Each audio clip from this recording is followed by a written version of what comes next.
And then Senator Sherwin. Thank you, Mr. Chair.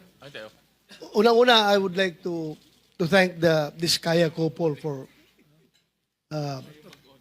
giving everything that they know to this committee.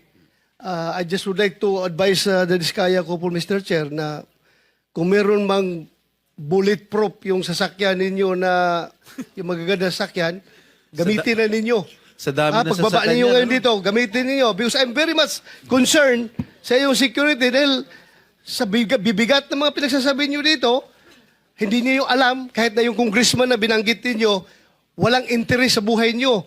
Merong gustong sasakay, halimbawa mga taga-kaliwa o mga NPA dyan, para guguluhin itong Pilipinas, aambusin kayo, tapos ituro doon sa mga congressman, gulo na ang Pilipinas.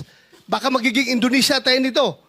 Kaya mag-ingat kayo. I advise you to take all the necessary precautionary measures as far as your safety is concerned.